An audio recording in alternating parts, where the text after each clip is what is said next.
todos. Com grande satisfação que a Universidade Federal de Viçosa realiza mais uma Semana do Fazendeiro. Esta é a 83ª Semana do Fazendeiro. Gostaria de cumprimentar os participantes aqui da mesa, que estarão participando desse workshop.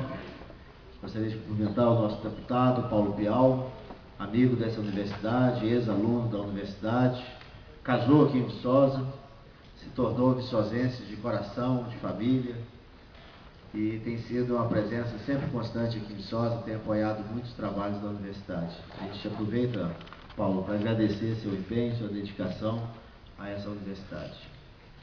Gostaria de cumprimentar o Rufino, que é o nosso coordenador do SEC, o Centro de Excelência do Café, que trabalha conosco junto à Pró-Reitoria de Extensão e Cultura e vem desenvolvendo um importante, excelente trabalho em relação aos cafeicultores da Zona da Mata.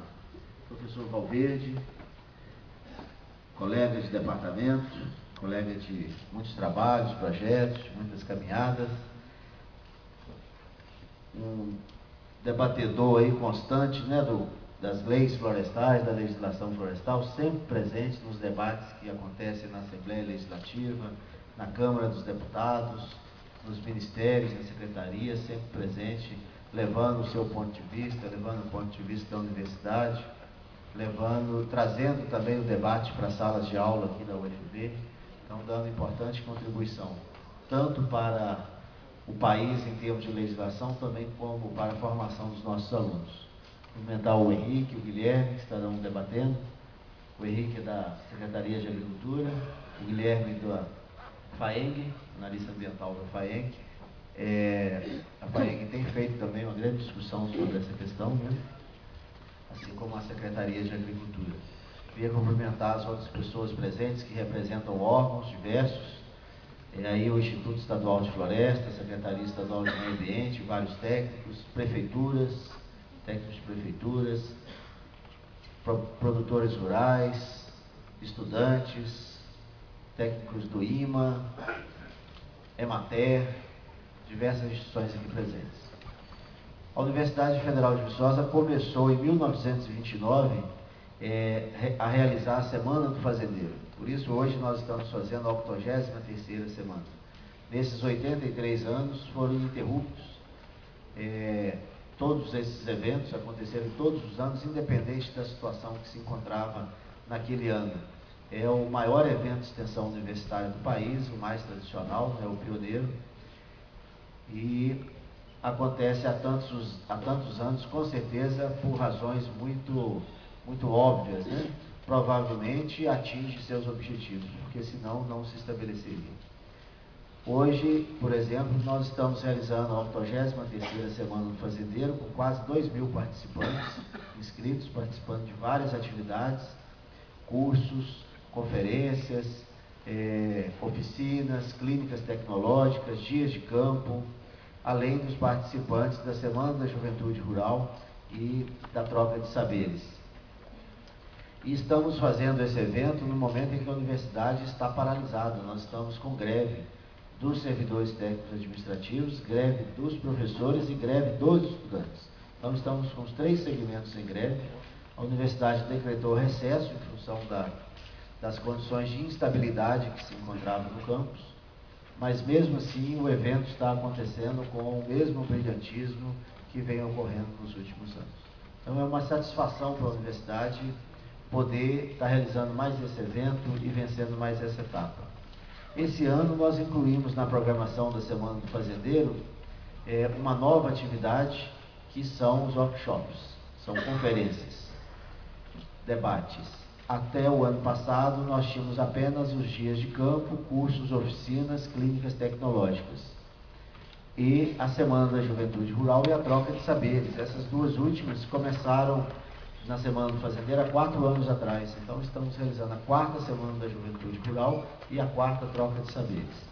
A Juventude Rural por uma observação da universidade de que a juventude que está no campo é a classe da sociedade que está mais afastada ou mais desatendida pelas políticas públicas que os governos federal, estadual e municipal possuem. Daí a necessidade que nós vimos de estar trabalhando não só com os produtores rurais, mas com os jovens rurais. Recebemos aqui a cada ano 250. Nesse quarto ano, completamos então 1000 jovens que passam aqui uma semana, participando de palestras diversas, como sexualidade, drogas, alcoolismo, que é um problema muito sério nos jovens rurais hoje, mas também debates e discussões sobre a perspectiva da vida no campo desses jovens.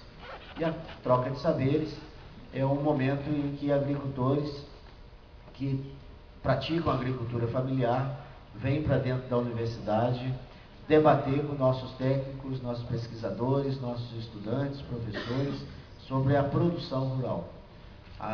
Na troca de saberes não há professores, ninguém ministra o curso, os debates são abertos, é um momento da universidade aprender um pouco mais com o homem do campo. Então são momentos muito importantes que ajudam a universidade a melhorar, ajudam a universidade a conhecer mais a realidade onde ela está inserida, e assim nós podemos dirigir nossas pesquisas, nossos esforços, para que realmente possamos atender a sociedade. As conferências, porque nós temos observado alguns temas que são muito relevantes e que os agricultores têm poucas oportunidades para debater. No caso do Código Florestal, não só os agricultores, mas até os técnicos e professores têm uma certa dificuldade de se inteirar daquilo que tem acontecido.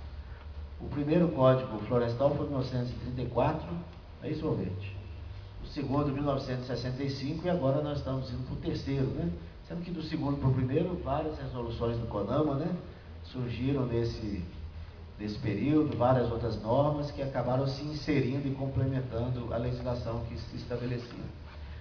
E se nós voltássemos um ano atrás e consultássemos nossos agricultores de qualquer região do Brasil, com certeza eles pouco entendem do Código Florestal.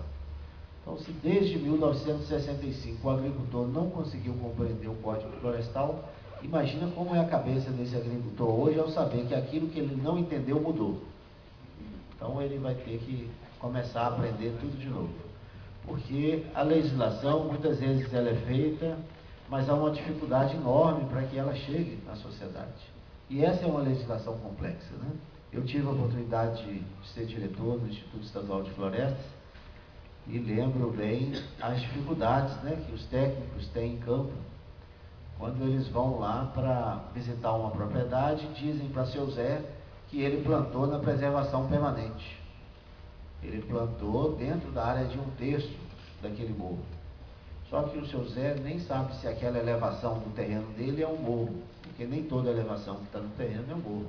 E ele nem sabe exatamente aonde está 1/3 daquela elevação. A legislação dizia que era o terço superior em relação à planície circundante. Ele não sabe onde está a planície circundante. Ou se fala que é tantos metros do rio, ele não sabe exatamente de onde que ele começa a medir lá os 30 metros da margem do curso d'água. Se ele começa a medir lá na água, se ele mede na calha do rio, se ele mede na área de inundação do rio. Então fica um monte de dúvida na cabeça desse agricultor, e muitas vezes ele é autuado pela polícia ambiental ou pelo próprio órgão ambiental, no caso o Instituto Estadual de Florestas, aqui em Minas, e muitas vezes ele não agiu de má fé. Então nós precisamos ter uma legislação que realmente possa se adequar à realidade brasileira e que seja de fácil compreensão para os nossos agricultores. E a universidade vê isso como uma oportunidade. Se nós temos a sociedade sedenta de informação, sedenta de conhecimento, é uma missão importante de extensão da universidade brasileira, em especial a Universidade Federal de Viçosa, está podendo levar essa informação aos nossos agricultores. Então, começamos aqui hoje com esse debate. Convidamos o deputado Paulo Bial, que foi o relator, né, do Código Florestal dentro do Congresso, uma pessoa que tem atuado muito nessa área agropecuária dentro do Congresso, presente por diversas vezes na Comissão de Agricultura, não é isso, Paulo? E que assumiu com muito empenho, muita dedicação e com extrema competência como relator do Código Florestal, para que ele possa nos trazer um pouco da história do Código Florestal dentro do Congresso, as principais mudanças e as perspectivas aí futuras para a sociedade brasileira em função do novo Código. Assim, nós desejamos a todos que aproveitem bem essa oportunidade e que os nossos palestrantes e debatedores possam ser muito felizes nessa tarde de hoje. Muito obrigado a todos e um bom evento.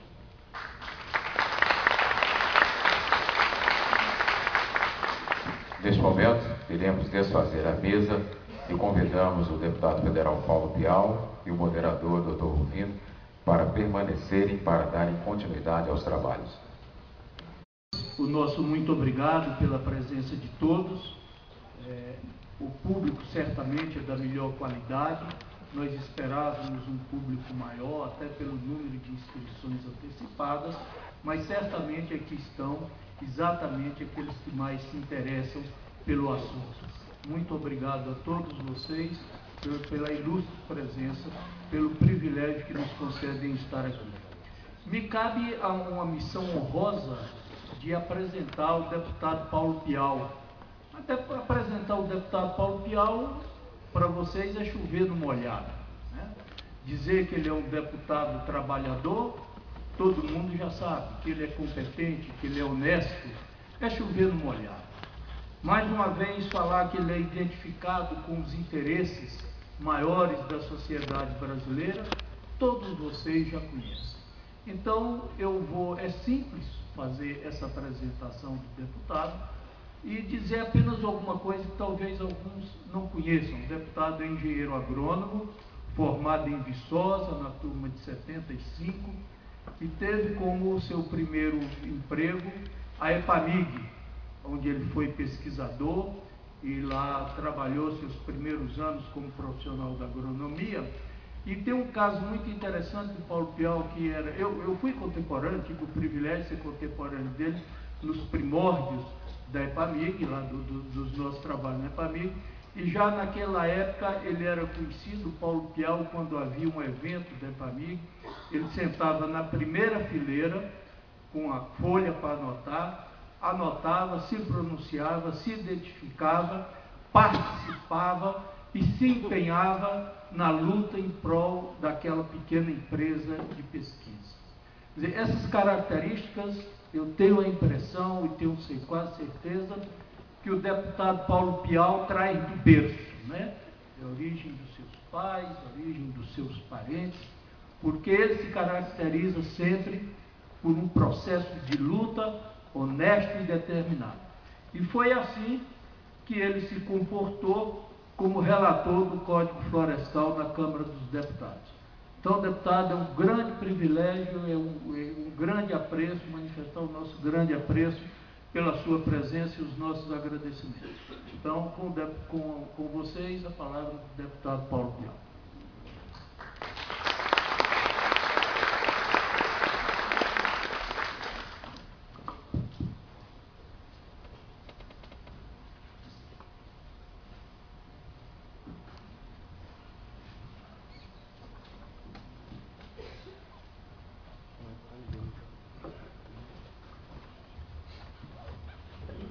Boa tarde a todas e a todos, né?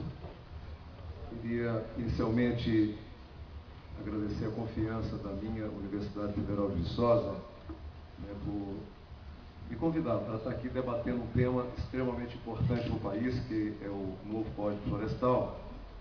Antes, porém, eu queria fazer aqui uma pergunta, duas ou três perguntas. Quem é produtor rural aqui, por favor, levante a mão. Maravilha. Quem é estudante? Tem profissional liberal? Quem aqui é ambientalista?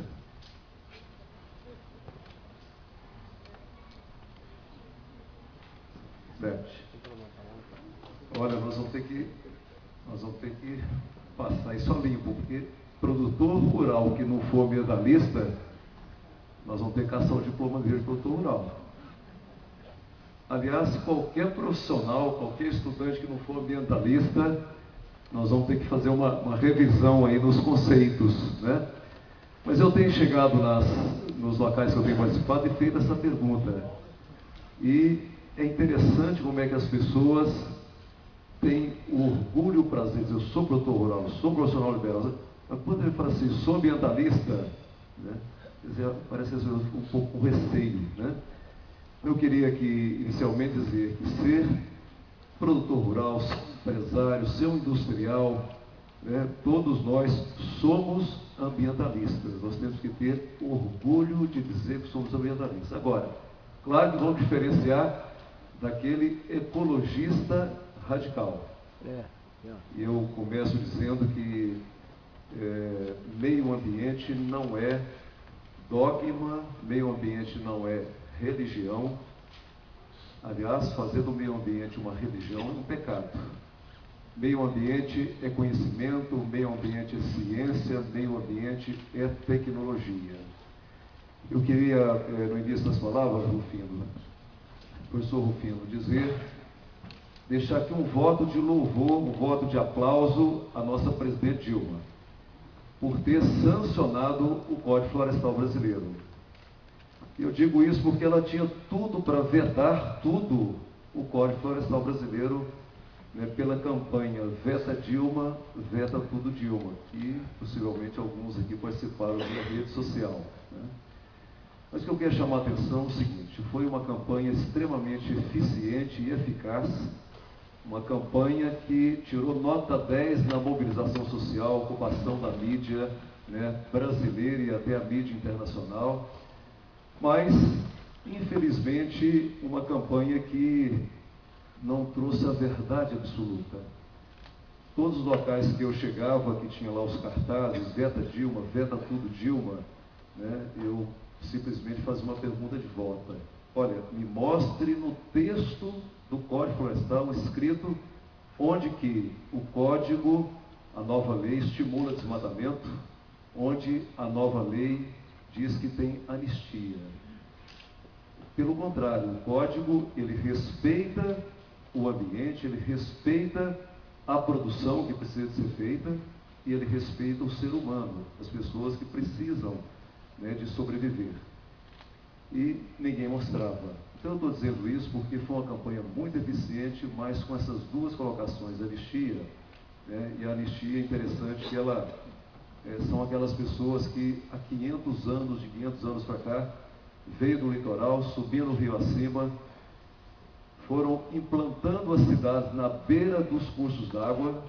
Isso não é uma realidade brasileira, é uma realidade do mundo inteiro, e foram fazendo agricultura e pecuária na beira dos cursos d'água, porque só ali dava, só ali tinha fertilidade. A Revolução Verde é coisa da década de 60, 70, corretivo, adubo, defensivo, e, portanto, nós não podemos esquecer desse passado. Os nossos pioneiros, eu cito o meu pai, por exemplo, que subiu o rio acima, pegou uma leita, aliás, 4 maleitas, e quando os ecologistas radicais dizem que ele é um criminoso ambiental e que o que ele fez estava sendo anistiado, isso a mim me agride muito, como agride o pai, os avós, os bisavós, de praticamente todos nós que estamos aqui. Meio ambiente é uma matéria nova, é uma matéria que a primeira conferência da ONU foi em 1972, na Suécia, em Estocolmo. 1972 foi ontem. E a Rio+20 é que trouxe a consciência ambiental aqui para nós, né, sobretudo para nós brasileiros, né? Bom, estou fazendo esse preâmbulo, né, para a gente entrar na matéria. Eu quero ser bastante breve, né, vou tentar ser bastante breve, para que os meus colegas que vão também, né, colocar seus pontos de vista aqui possam me ajudar a completar o que eu não trouxe, né, e evidentemente a gente partir para o debate, que acho que no fundo é o mais importante. Mas o que eu vou dizer aqui tem tudo a ver com o Código Florestal. Vocês vão associando o que eu vou dizer, né, com o nosso código, né? Bom, primeiro, a extensão do país. Nós não precisamos de evidenciar, isso já é fato. 850 milhões de hectares, essa é a população brasileira, os 26 estados do Distrito Federal e os 5.000 e quase 600 municípios brasileiros. O mapa do Brasil é mais ou menos assim, em termos de área verde, área ainda não ocupada pelo homem, e as áreas, regiões mais antropizadas, onde a presença do homem, né, já é mais contundente. Quer dizer, vem do litoral, evidentemente, para o interior. Bom, aqui apenas para dizer dos biomas, o que tem a ver isso com o Código Florestal. Nós podemos compensar uma reserva legal, o médio e o grande produtor, dentro do bioma. Na lei anterior, era apenas dentro da microbacia, nem era da bacia, né? Então nós temos os 6 biomas brasileiros, bioma da Amazônia. Dizem que só dentro do bioma Amazônia tem quase 200 microbiomas diferentes, plantas e animais, mais ou menos com as mesmas características. O bioma Cerrado, o bioma Caatinga, o bioma Mata Atlântica, o bioma Pantanal e o bioma dos Pampas. Bom, aqui apenas para a gente ter uma noção que é o bioma da Amazônia, que é o bioma do Cerrado, que é o bioma da Caatinga, que é o bioma do Pantanal, Mata Atlântica, que é exatamente onde nós estamos aqui, o bioma aqui da Zona da Mata Mineira, e o bioma dos Pampas, né? Aqui é o bioma dos Pampas, característico, e a gente traz aqui essa lavoura de arroz para dizer que na lei anterior, várzea, nem sequer é considerada uma várzea, né? Várzea era considerada APP. E nessa várzea, que era uma área de predação permanente, né, se produz 3/4 do arroz que é consumido no nosso país. Hoje, várzea já não é mais APP. Vereda, que não era, hoje é APP.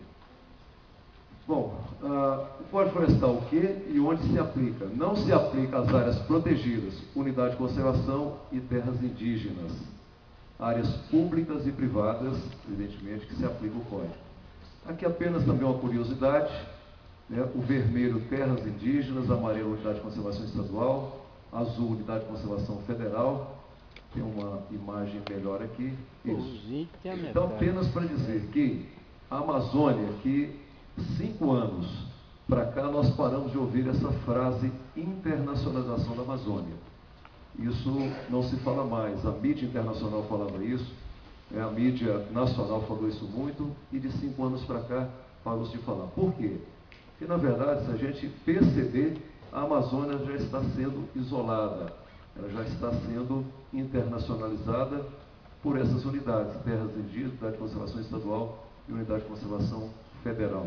Uma estratégia que foi mudada de dentro do Ministério do Meio Ambiente, né, o que tem ainda do IBAMA, né, de unidades para serem demarcadas aqui, realmente deixa a Amazônia numa situação, de fato, já isolada do resto do Brasil, eu diria assim, embora seja de domínio brasileiro. Bom, aqui apenas para dizer as áreas protegidas do mundo, Brasil e mundo. Então, o Brasil é campeão em área protegida, o mundo tem em torno de 10%, o Brasil, nós vamos ver aqui que tem perto de 30%, né, de áreas protegidas.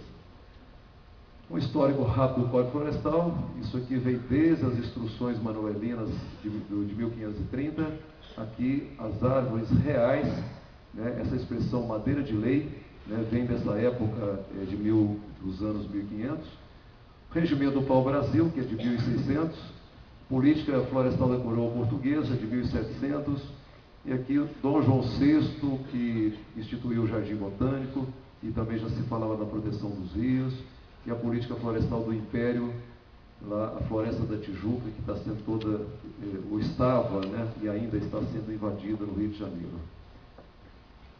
Bom, o primeiro Código Florestal brasileiro, como disse o professor Gomecinho, é de 1934, né, esse decreto durante a ditadura Vargas, e, coincidentemente, o código que vigente até 1 mês e meio atrás era de 1965, exatamente na ditadura militar de Castelo Branco.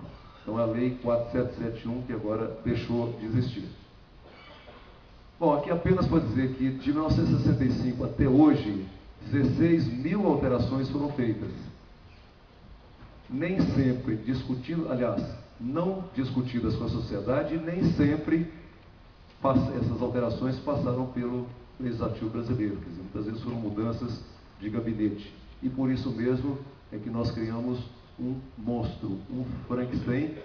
E quando os ecologistas radicais disseram o seguinte: não há que alterar o Código Florestal, né, evidentemente eles não tinham a menor noção, ou tinham noção, né, a gente não sabe discernir o que seja, mas da consequência se a gente realmente fizesse aplicar a lei anterior com essas alterações que nem sempre são alterações benéficas para a sociedade brasileira. Bom, aqui também apenas para dizer que do ano de 1500, 1501 para cá, a primeira mata que foi ao chão foi a Mata Atlântica. Para quê? Exatamente para abrir a clareira para se produzir o nosso alimento. Fizemos errado? Fizemos. Tínhamos consciência? Não. Hoje nós temos 7% de Mata Atlântica em pé. Deveríamos ter pelo menos 20%. Então esse é um passivo que nós vamos ter que buscar de volta. Agora, tem que ser um passivo com inteligência. Porque a araucária no Paraná, por exemplo, ela é imune de corte. Então todo produtor hoje fica lá arrancando, né? Uma das tarefas dele é todo dia arrancar a mudinha da araucária que começa, né, a crescer. Porque isso é imune de corte. Quer dizer, então por que não fazer da araucária um manejo florestal sustentável? Então são ainda as deformações que a gente tem. Mas apenas para dizer que, para que a gente possa fazer a produção de alimento, até o índio na floresta tem que abrir uma clareira, né, para plantar a sua mandioca. O ambiente internacional e nacional, o que tem a ver Código Florestal com o ambiente internacional? Tem tudo a ver. Primeiro, que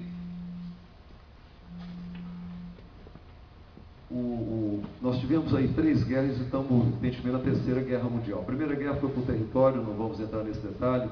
Questão de Napoleão Bonaparte, é o símbolo da disputa por território. A Segunda Guerra, o capitalismo e o comunismo, né, venceu o capitalismo porque o capitalismo foi capaz de produzir riqueza, mas estamos vivendo o drama hoje do capitalismo que não foi capaz de distribuir essa riqueza e, portanto, o mundo busca um modelo novo, um modelo diferente do que esse capitalismo selvagem que estamos vivendo hoje, mas o comunismo não foi capaz de gerar a riqueza porque não valorizava as diferenças individuais, evidentemente.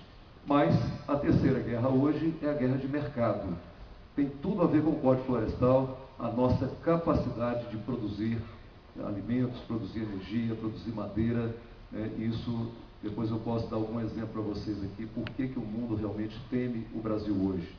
O Brasil de amanhã pode ser a China, né, de hoje em termos de produção. E o ambiente nacional que nós estamos vivendo, um ambiente em que o Brasil experimenta, tenta, né, fortalecer a sua democracia. Nós não temos democracia ainda, estamos muito longe de ter democracia, nós temos liberdade de expressão individual, a imprensa está livre, mas democracia só vamos ter o dia em que a diretora de uma escola chamar os pais para verificar se os filhos estão aprendendo e os pais comparecerem. Hoje é meia dúzia de gato pingado que vai lá para ver se o filho está aprendendo numa escola pública. O dia que o sindicato rural convocar os produtores rurais, né, para ir numa reunião, para tratar de assunto de interesse dos produtores, e os produtores comparecerem, sem sorteio, sem churrasco, né, aí a gente vai ter a nossa democracia bastante evoluída. Hoje nós não temos ainda, mas são 23 anos que o Brasil está se organizando em sindicatos, em cooperativas, em ONGs, né, em associações, e aí que a gente tem que valorizar uma simples associação de uma comunidade rural ou de um bairro, que muitas vezes são os abnegados, os idealistas que estão ali brigando e muitas vezes, né, são criticados, né, por todos. Mal sabe quem critica que a verdadeira democracia é exatamente a organização da sociedade. Mas nós estamos evoluindo, mas evidentemente que eu estou dizendo isso porque isso tem a ver com o Código Florestal, com essa reformulação que fizemos. Bom, aqui em termos de renda per capita do mundo, o Brasil ainda é um país pobre, com a distribuição de renda ainda precária, mas se lá nos Estados Unidos, na Europa, tem países com renda per capita em torno de 50 mil dólares, 40, 30 mil dólares, o Brasil tem 10 mil dólares de renda per capita, em torno de 10 mil dólares, esse dado aqui está defasado, e portanto nós somos um país pobre. Se o mundo quiser que o Brasil faça reserva para o planeta, e eu sou de acordo com isso, né, que o mundo nos pague por isso, que a sociedade brasileira ainda é uma sociedade pobre, principalmente na Amazônia, onde tem 25 milhões de brasileiros que vivem com o menor índice de desenvolvimento humano do Brasil. A fome no mundo, vocês também sabem, segundo dados da FAO, tem 1 bilhão de pessoas que ainda passam fome no mundo, e a Organização das Nações Unidas, através da FAO, chama o Brasil a responsabilidade de produzir para os próximos 10 anos a metade do alimento que tem que ser incrementado na produção de hoje, que é de 40% de aumento, que o Brasil, portanto, tem que aumentar 20% a produção mundial, porque é aqui que tem terra disponível, aqui que tem tecnologia para produzir esse alimento. Isso tem tudo a ver com o Código Florestal, evidentemente, né? Bom, esse aqui não tem problema. Bom, eu vou passar mais rápido aqui, mas esse dado aqui é importante. Em 1988, né, o Constituinte brasileiro sabiamente coloca o meio ambiente como direitos e garantias fundamentais.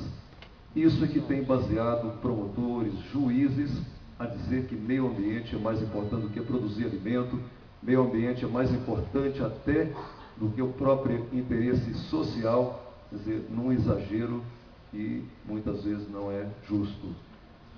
Bom, então tem várias etapas aqui, eu não vou, mas a ECO 92, né, foi quando o Brasil realmente tomou consciência, vamos passando mais rápido.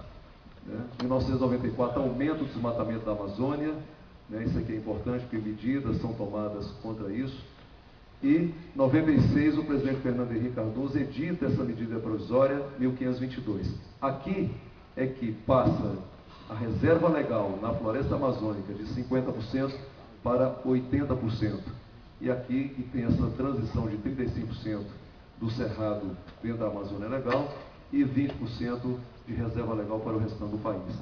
Então veja que isso aqui é coisa muito nova, né? 1996 foi ontem, né? Bom, 1998, Lei dos Crimes Ambientais, essa aqui tem uma importância grande, porque 10 anos depois, em 2008, é que o ministro Carlos Mink, né, teve a coragem, né, de assinar o decreto 6514, regulamentando essa lei dos crimes ambientais, que é uma lei bastante dura, da cadeia, da multa de 50 milhões de reais até, né? E, portanto, isso aqui, esse decreto do ministro Mink é que causou todo esse rebuliço no Brasil inteiro, porque deixou 90% ou mais dos produtores rurais brasileiros, né, irregulares perante a lei, e não só os produtores rurais, a área urbana brasileira toda. Só que a área urbana não se deu conta, né, do problema que ela tem em mãos e continua hoje, e, portanto, ela foi menos reativa. Os produtores reagiram porque iam perder área produtiva, evidentemente, perder renda, né? Em 2000, proposição do novo código do novo texto do Código Florestal, 130 novas proposições foram apresentadas desde o ano 2000, e, portanto, se alguém diz que não era necessária a reformação do Código Florestal, é porque se 130 deputados e senadores apresentaram proposições, é porque a sociedade estava cobrando do seu representante. Bom, 2001, essa reedição dessa medida provisória do Fernando Henrique, através dessa medida provisória 2166, que ela não foi votada no Senado Federal e, portanto, medida provisória a partir da publicação ela torna-se lei, foi reeditada 3 vezes e virou lei por força legal e não por discussão do Congresso Nacional. Em 2009, nós criamos a Comissão Especial do Código Florestal, com a relatoria do deputado Aldo Rebelo, e até 2010 fizemos pelo Brasil quase 100 audiências públicas, e 2011 a Câmara traz um novo texto do Código Florestal. Bom, vamos ver aqui, esse é o campo territorial, isso é importante também para a gente ver como é que, se a gente fosse aplicar a lei anterior à que está vigindo hoje, a lei de 1965, o que aconteceria com o território brasileiro? Unidade de conservação estadual e federal e terra de índio ocuparia 27% do território brasileiro. Reserva legal ocuparia 32% do território brasileiro. As áreas de preservação permanente, 17% do território brasileiro. 71% do território brasileiro estaria imobilizado só com reservas. Com o que tem de pedido de terra indígena e unidades de conservação, isso aqui chegaria praticamente a 3/4 do território brasileiro. Isso é muito ou é pouco? Não sei. É um absurdo. Fica para a reflexão de cada um, né? O Brasil é o segundo país do mundo em cobertura vegetal nativa, né? A Rússia tem 800 milhões, o Brasil tem 500 milhões de hectares, e o Canadá com 280. Então, quer dizer, o Brasil não é esse país ruim em termos de cobertura vegetal nativa, como quis dizer muitas ONGs. Interessante é que se nós temos 60% de cobertura vegetal nativa no território brasileiro, a África, que a gente pensa que é uma floresta, tem 7,8%, a Ásia 5,6%, a América Central 9,7%, Europa 0,3%. E aqui a gente fica pensando, Greenpeace e WWF são duas ONGs europeias, e a gente não vê essas ONGs defendendo área de preservação permanente, nem reserva legal nos seus países de origem. Né? Isso, estou dizendo isso apenas para reflexão aqui da plateia, para estimular a plateia. Bom, aqui tem uma lavoura de soja, eu sempre trago essa lavoura, eu estou aqui na Universidade Federal de Viçosa, é dispensável isso. Mas quando a gente discute com alunos de filosofia, de pedagogia, né, sobretudo nas áreas sociais, eles detestam, né, a chamada lavoura de soja, que isso é dispensável, né? E mal sabem eles que soja é alimento, é óleo, é carne de frango, é carne de porco, é leite, né? Aqui seria dispensável não para frente. Mesma coisa a madeira, né? Os ecologistas radicais são radicalmente contra a madeira, contra a monocultura, que eu também sou, né? Mas nós não podemos ser contra, evidentemente, plantio de eucalipto e assim por diante. Bom, vamos lá. Aqui uma pequena propriedade, apenas para... Esse aqui é o conceito da chamada reserva legal, numa pequena propriedade. Aqui a área de preservação permanente. Deixa eu voltar uma aqui. Isso. Então, nessa pequena propriedade, é o seguinte, 4 módulos fiscais pelo INCRA define uma pequena propriedade. Quem sabe falar quanto é o módulo fiscal aqui de Viçosa? 28. Hein? 22? 22 ou 28? Vamos ser 25 para arredondar, né? Se for 25, então propriedades em Viçosa até 100 hectares é considerada uma pequena propriedade, né, pelo INCRA. Esse resquício aqui de reserva legal, que esse produtor aqui, de repente até averbou em cartório, né, quer dizer, cercou a sua APP, averbou sua reserva legal, mas aí fala assim, um pequeno produtor não precisa ter reserva legal. Ele não precisa se ele não tiver, mas se ele tiver, ele não derruba. E se ele tiver um excesso, mais do que 20% do cômputo da APP com a reserva legal, ele pode vender o excesso do 20% e ele pode arrendar a sua mata em pé. Portanto, é uma primeira colocação sobre o texto do Código que não estimula derrubar nenhuma árvore nesse país, pelo contrário, estimula, né, com que a vegetação fique em pé. A grande propriedade, ela já tem evidentemente a sua reserva, o médio, que devia ter a média também, né, precisa de recompor, né, por regeneração, recomposição ou compensação.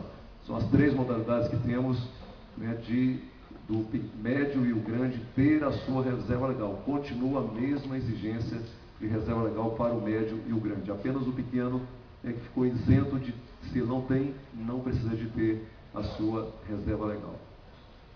Bom, aqui os rios a mesma coisa, nós vamos ver até a tabela para frente como é que ficou. Bom, rios com menos de 10 metros, né? Eu estou colocando essa tela aqui porque esse foi o projeto que veio do Senado para a Câmara. Quer dizer, rios até 10 metros de largura, 15 metros de cada lado. Hoje, nós vamos ver na frente a tabela, a presidente Dilma, olhando o pequeno com um olhar diferente, beneficiou muito para o pequeno e, evidentemente, não consolidou nada para a grande propriedade. Nós vamos ver isso lá na frente. Mas só para dizer que isso é o que veio do Senado e na frente nós vamos ver o que existe hoje, sancionado pela presidente e também na medida provisória 571. Bom, também como veio do Senado, rios com mais de 10 metros, né, quer dizer, de 0 a 500 metros de largura, né, as matas ciliares, as margens desse rio, assim que veio do Senado. Na frente, nós vamos ver como é que ficou a medida provisória. A nascente, 30 metros, isso é o que veio do Senado. Foi da Câmara para o Senado, voltou do Senado para a Câmara. A presidente Dilma mexeu nessas metragens. Continua 50 metros para as áreas novas que vão ser abertas. Bom, construção beira de lago, que certamente está um pouco escuro, mas aqui é um lago, né? Isso aqui são ranchos e casas na beira, clube, na beira dos lagos, né? Então, a lei mineira fala de 30 metros, E a lei federal hoje fala que a APP, na beira de um lago, é a faixa entre a faixa máxima operacional, que é quando a gente vê o lago cheio, né, de vez em quando ela baixa, e a cota máxima maximórum. Cota máxima maximórum é uma coluna de água de 1 metro de altura, né, que se for um paredão de pedra, só sobe 1 metro. Se for uma rampa uma rampa leve, pode ir numa extensão bastante grande, 1 metro de água. Bom, aqui, mas consolida, né, o rancho, para quem tem rancho na beira de lagos, né, isso aí está consolidado. Bom, aqui, topo de morro, né, 45 graus, consolida toda a agricultura no topo de morro, dos topos de morro, evidentemente, né, nas declividades de 45 graus. O topo de morro teve uma definição diferenciada, ponto de sela, 100 metros de altura da planície, ou do ponto de sela, se for uma seção de cordilheiras, né, mas não vamos entrar nesse detalhe aqui agora. Né. Bom, 25 graus, é interessante nós percebermos que 25 graus é uma rampa relativamente pequena, 45 graus é uma rampa relativamente grande, bastante forte. Deveríamos ter feito uma graduação entre 25, talvez 35 graus. Não fizemos. Fica um desafio ainda para a gente consertar pela frente. Mas fica aí o topo de morro, não tem mais. Bom, aqui, apenas para dizer das APPs, a operação permanente, vale para o campo e vale para a cidade, mas nem sempre as cidades respeitarem isso ao longo do tempo. Né? São situações que a gente vê pelo Brasil afora. Aqui é no Rio Tietê, em São Paulo, né, deveria ter a mesma margem aqui, e não foi respeitado. Hoje, pela legislação que está ficando, né, 15 metros dessa borda aqui do rio para cá, continua sendo área de operação permanente. Portanto, se o promotor quiser mandar derrubar isso aqui pela lei que está hoje, sancionada pelo presidente Dilma, poderá. Bom, o novo Código Florestal dispõe sobre as áreas de operação permanente, a reserva legal, a exploração florestal, suprimento de matéria-prima florestal, controle de origem dos produtos florestais, controle de prevenção de incêndios, instrumentos econômicos e financeiros. Bom, o alcance da reserva legal, Amazônia legal, 80% na floresta, 35% no cerrado, 20% nos campos gerais da Amazônia. E nos demais biomas brasileiros, foi extremamente beneficiado nesse processo do novo código. Aqui é café na região, devia ter trazido uma fotografia da Zona da Mata, né? Aqui é a região de Guaxupé. Isso aqui tem mais de 45 graus de rampa, está consolidado. Né? A Câmara consolidou a atividade, o Senado melhorou, consolidou a área, portanto você pode tirar café, colocar eucalipto, né? Então são áreas produtivas que foram preservadas. Bom, aqui também o café em São Paulo, do mesmo raciocínio, os vinhedos do Rio Grande do Sul, que estão no morro, tudo consolidado. A maçã e as granjas de Santa Catarina, que estão em APP, né, por declividade, estão consolidadas. A banana do Vale do Ribeira, em São Paulo. A banana do Vale do Ribeira, em São Paulo, se o projeto viesse como veio do Senado para a Câmara, nós, aqui nesse Vale do Ribeira, tem 40 mil hectares de banana dados a 100 quilômetros do CEAGESP. Se fôssemos aplicar a metragem que veio do Senado, nós perderíamos 20 mil hectares de banana no Vale do Ribeira a 100 quilômetros da CEAGESP. Então, são questões importantes que nós temos que analisar ao tomar uma decisão, né, de legislação. Bom, aqui é uma pequena propriedade, né, são culturas. Eu passei na Serra do Caparaó, deve ter mais ou menos um mês, e vi lá tomate, e vi lá feijão, né, plantados em rampas acima de 45 graus, né, e, portanto, bem cuidado, sem erosão. Então, o manejo depende, evidentemente, de como a gente faz a conservação desse solo. Mas, evidentemente, que isso hoje está proibido. A uva, aqui, região no Ceará, Ubajara, as pequenas propriedades, áreas irrigadas, para dizer que é na beira dos cursos d'água que essa agricultura foi iniciada. Mesma coisa no Vale do São Francisco, Mesma coisa, aqui apenas alguns exemplos, né? Quer dizer, a agricultura, ela nasceu na beira dos cursos d'água, no Rio Grande do Sul, Petrolina, Juazeiro, bom, aqui pode ir para frente, Rio Grande do Sul, na Bahia. Bom, vamos tentar mostrar um pouquinho o que acontece. 1,5 milhão de estrangeiros, né, queriam o veto ao Código Florestal. Mas vejam como é que lá no exterior também a APP é tratada. Isso aqui é na Alemanha, no Rio Reno. Então veja que lá também eles não têm APP. Eu não estou dizendo que a gente deva ser igual a eles. Pelo contrário, nós temos que ter um modelo diferente. Mas quando eles vêm nos criticar, a gente foi lá ver como é que eles fazem, né? O Canadá, a mesma coisa. Na Áustria, Rio Danúbio, quer dizer, as plantações na beira dos rios. Na China, na Espanha, nos Estados Unidos, na França, na Holanda, na terra do Greenpeace, né? Na Holanda eu já tive a oportunidade de ir lá, não tem uma árvore na beira dos canais, naqueles cursos d'água, não vi. O México, Portugal. Bom, aqui eu quero trazer um resumo sobre o Código Florestal. Sobre o meio ambiente, coíbe novos desmatamentos, né? Quer dizer, estimula a mata a ficar em pé. Isso foi uma responsabilidade, né, e uma determinação que tivemos, né, com relação ao novo Código Florestal. Valoriza a floresta em pé, pode-se fazer servidão ou o certificado do registro ambiental, que é um instrumento que pode ir para a Bolsa de Mercadoria, inclusive. O produtor rural continua sendo provedor e guardião do meio ambiente. A faixa de 30 a 500 metros na beira dos rios para as áreas novas que vão ser abertas, nos 60% do Brasil que ainda está intacto, permanece a mesma coisa. A reserva legal de 20%, 35% e 80% permanece a mesma coisa da lei anterior.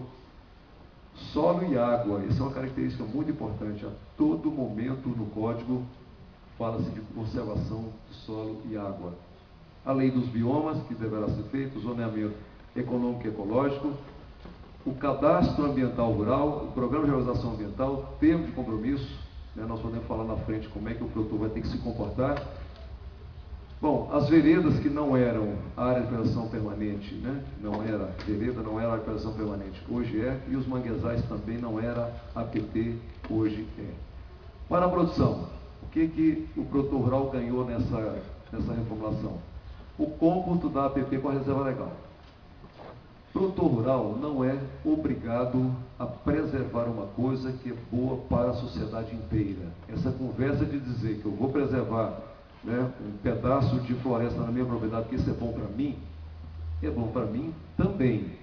Mas isso é bom para os 200 milhões de brasileiros e para os 7 bilhões de seres que tem no mundo. Então, todo mundo tem que pagar essa conta. Então, isso aqui foi criticado, desse cômputo em 20% aqui na nossa região, 35% na transição e 80% na Amazônia. Né? Mas isso aqui, na verdade, é um resgate, né, de continuar com as áreas produtivas.